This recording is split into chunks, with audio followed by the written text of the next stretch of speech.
expect to get paid, but yeah, just people think that I'm getting rich on TikTok. I've not made 1 cent on TikTok because I'm in Canada. Yeah, someone said that to me one day. Oh, you must be rich on TikTok, getting lots of money. Nope. In America, I'd probably be rich on TikTok, but not in Canada. Okay, welcome to my live. I had to, YouTube glitched again, so I'm on YouTube again. I save all of my lives on YouTube. Anyway, so now I'm TikTok. I'm now on TikTok. So I'm going to be here for about 15 minutes because I got stuff to do, so I can't be on for too long. Anyway, thanks so much for joining me. My name's Lisa. I'm a parenting coach. If you go on my website, it's BratBusters.com. You can get my free behavior board, check out my courses, my coaching. You can also look into our podcast. My daughter and I do it together. It's called BratBusters Parenting Podcast. And it's on all the platforms, and it's saved on YouTube if you want to watch us on there. Okay, if you're in a hurry and have no time for correct action or consequence, how to act, you have to do it. It's like anything. I have no time to get fit. How do I get fit? These things just take time. You just got to do it. And toddlers are consistent corrective actions, but it has to be right in the moment. You can't do it later. So yeah, if you can't do it, you can't do it. But there's no alternative. You can't go back later with a toddler, a 1.5 or 2-year-old. Can't do it. It has to be in the moment.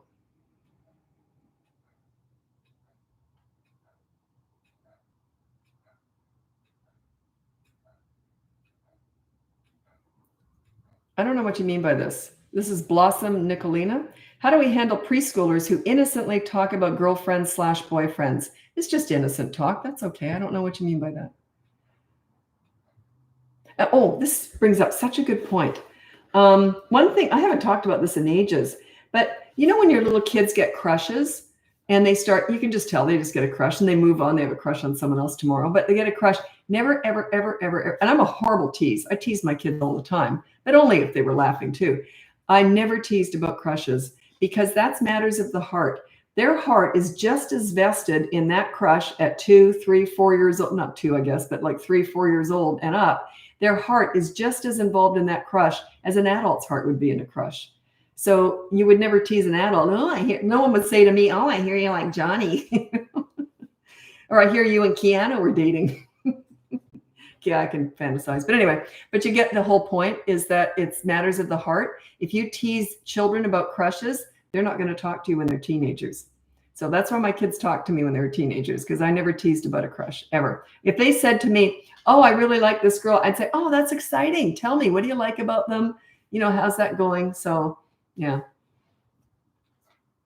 Oh, I don't know what's for dinner. Tabitha's asking what's for dinner. Probably tofu. I don't eat, I'm allergic to soy, but I have fava bean tofu. Super healthy.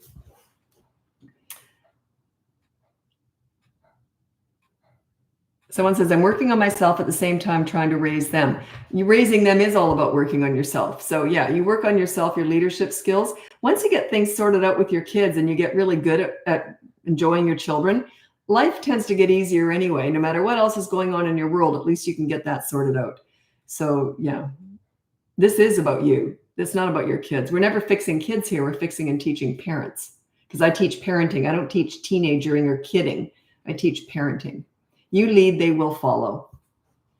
Not so much teenagers. It changes a little bit, but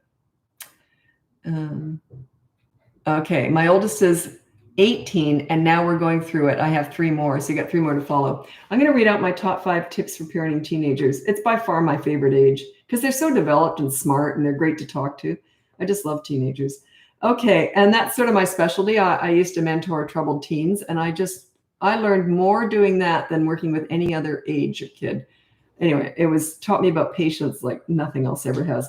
Okay, number 1 with teenagers. Number 1, listen to understand and show empathy. You don't listen to gather information to lecture with, or they will shut you out. If they want your advice, they'll ask for it. They already know it anyway. They just want your ear, okay? Number 2, you negotiate as much as possible with teenagers. It goes something like this. Hey, I want your dirty clothes in the hamper from now on. What do you want from me? Reciprocity. You're building trust back and forth. Respect. We'll see what they say. The funny thing is that when you get good at this, they always come back with something really reasonable. If you're working on this, they might come back with something ridiculous, like just shut up and get off my face. This is what they'll say, right? But yeah, it's they usually come back pretty respectful when you get good at this. Number 3 with teenagers, don't sweat the small stuff. If they do something stupid and it's not a big deal, just say that was stupid. Do you want to hear what I did when I was your age? And laugh it off. Or do you want to hear what I did this morning? And laugh it off. In other words, it's okay to make mistakes, to not be perfect. Number 4, don't leverage the good times to discuss the bad times. A lot of parents do this. I always warn my clients when I'm always working on their relationship with their teenager. And I say, when you're out having fun with them for the first time in maybe years, and you're out actually enjoying each other, do not discuss the bad times. Every once in a while, one will slip through and they'll say, yeah, you told me not to. And then I did. And they gave me the finger and told me to F off. And I go, yeah, that's right. Yeah, you asked for that. But yeah, they just couldn't help themselves. And then they said, but I didn't insult them. I said, what'd you say? I said, yes, you did. But you tell me what you think is not an insult. And they say, well, I'm really enjoying our outing because the last 2 years with you has been really difficult. You can't figure that one out? Okay. Imagine if your husband said that to you or your wife said that to you. Yeah. Yep. Number 5 with teenagers, you can be a right fighter or you can be happy. If you're arguing with a teenager, there's no point. Also, if you know you're right and you're still arguing, no point. They usually know if you're right, and you're not always right. Sometimes they are. They'll fight. They'll die on every hill. So there's no point arguing with a teenager. Just go, oh, okay, we'll just discuss it later. Don't say you're right. Just say, oh, I'll tell you what, let's just talk. Let's just drop it. Let's just discuss it later. So there's no point. How do you correct whining in a 3-year-old? My son whines constantly. Okay, if they're 3, you can do this. If they're under, you can't. So you say to a 3-year-old or above, you say, look, when you whine, I won't answer you anymore. You're just going to get ignored. And then explain what whining is. Say, when you talk like that, don't be rude about it though.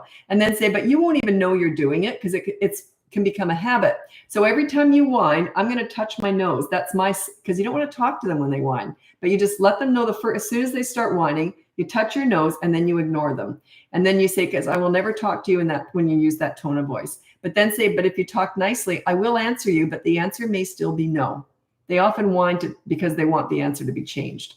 But yeah, and it usually works. It takes a bit of time, but it usually works.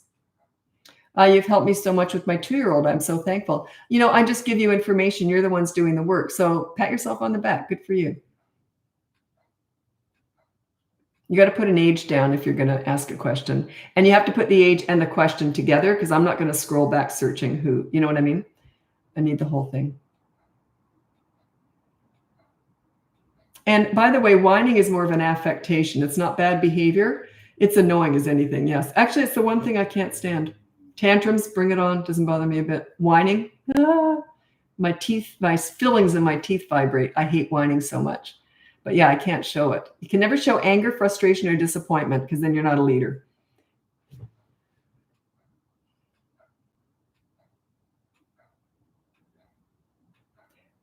What should I do when my 2.5-year-old refuses to put his clothes on and change out of his PJs? Well, just do it anyway. You may end up with his shirt on his bottom and his pants on his head, but just get him changed anyway. You got to follow up with action. If you've got a toddler that's 16 to 35 months, with a toddler, if they won't get dressed and you have to go out, you get them dressed anyway. I would even put them in the car, just in a diaper, and then bring the clothes along and get them dressed wherever you got to go, right when you get there. What's my favorite age? Teenagers. By far, no comparison. And even with coaching, it's my favorite age because that's the one where I have to think. Is a lot of teenage stuff can be crisis work too, real serious stuff. So it really keeps me on my toes, and I like that. And that's the kids I enjoyed working with the most because that was the most rewarding because they were the most challenging, and they pushed me to develop skills that I never developed with younger kids. Yeah, by far, I learn more with them than anyone. And it's not a matter of being tough. It's a matter of quite the opposite. Showing your underbelly, showing vulnerability. It's hard to explain.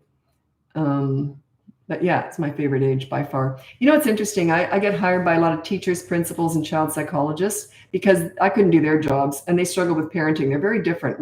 Parenting's personal. The others are business. They're jobs. They're different. but I've never been hired by a youth worker that I know of. Youth workers specialize in troubled teens. That's the PhD in all this. If you can get respect with troubled teenagers, you don't need my help. that's the PhD. Even if it's not your own kids, you just learn skills that are just so different. But it's more about being humble and vulnerable, not tough. People think it is, but it's not. Or not my style anyway. Yeah. Plus, they're more developed. They're smart. You can have real conversations with them. Whereas the younger they get, the less intellectually stimulating it is generally. But as they get older, it's more sort of, they're more developed.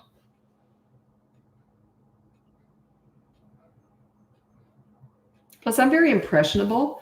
Like if a teenager tells me, well, Lisa, you should check this out. I'm going to go look it up. Like if they say, you should check out this music, this show, I would go and do it. I keep an open mind. And I'd be very honest. I'd say, I hated it. Or I'd say, actually, I really liked it. So I have a real open mind. And if you have an open mind, they're quite happy it's just a different kind of connection. Imagine if you have a mentor and a parent or someone who's taking your advice, it kind of feels good. So yeah, I have a very open mind with them. I'm here to learn too. So yeah, I find them fascinating. And I kind of missed my teen years because my dad died when I was 14. So I kind of didn't go through a lot of teen stuff because I dealt with, horrible stuff. So I didn't go through a lot of what my friends were going through. They had a more frivolous life and mine was so horrible in that way. So yeah, I kind of missed out on that teen stuff too. So a lot of it anyway.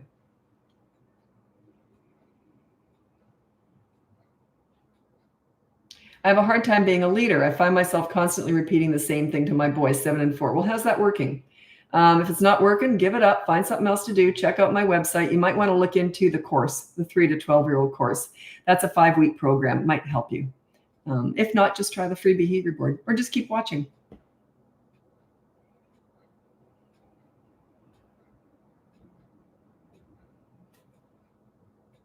Oh, and I want to say I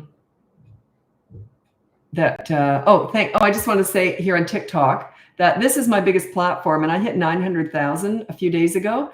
I just want to say I appreciate your support. I can't believe I did that. I also want to point out, people think I'm getting rich on here. A lot of people have commented on that. I don't make 1 cent. I'm in Canada. China does not pay Canadians on TikTok. So just so you know, I'm here for free. But people think I'm getting rich on TikTok. I don't care that I'm not, but I don't want you thinking I am when I'm not. I'm not making 1 cent on here. If I was in America, I'd probably be rich on TikTok or anywhere else in the world for that matter, but they just don't pay Canadians for some reason. Anyway, okay. How do you stay calm? I'm not a calm person by nature. I'm a very emotional, loud, very emotional, goofy person. But when I'm disciplining kids, my mothering instincts are very calm because I know it works. I figured that out. I was 11 when I started volunteering in daycare centers, and I just loved mothering kids. My mom said you were born mothering everything. So yeah, I just always kind of understood kids, and I knew that when you're disciplining kids, you get very calm, and it just worked. I was 11 and I figured that out. So, and plus, I've never been yelled at. I don't have much of a temper, really. I've never been yelled at. I've never yelled. So yeah, I think part of that might be my nature, but I'm not a calm person by nature. And then I'm extremely extroverted and loud and goofy, but I don't really have a temper. But I'm not a calm person by nature at all. I'm very loud. And also I want to say, you don't have to be a leader in your personal life. I'm a follower. In my personal life, in my circle, I'm a follower. I'm the one that if you put me on a street corner all by myself, I'd probably still be there. I need someone to tell me where to go. I like to follow in my personal life. I don't like being around bossy people, but I like leader types who say, okay, we're going there. I like people who organize stuff. I don't like organizing anything. I don't want to know what to wear, where to go, what time to be there. Ugh, I hate doing all that stuff. So I'm not a leader in my personal life. I'm a follower. But with kids, I'm a leader because that's the maternal side. And I'm not maternal with my friends and you know what I mean.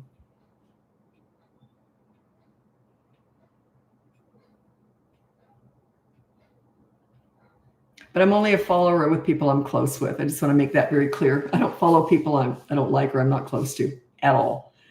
At all. Okay, San Francisco. Hello, Jess. I had a very good experience in San Francisco 40 years ago. Just the friendliest people. Actually, I find every time I've gone down to the States, I always come home. I'm Canadian. I always come home thinking, what a friendly country. Went to New York. I thought that was friendly. I'm very extroverted, though. Maybe that's part of it. But yeah, I just thought they're so friendly. And Americans, they all say what they're thinking. I love that. I do too. So I love that trait in Americans. They just say it like it is. So I get along with Americans very well. I don't think we're that different, to be honest.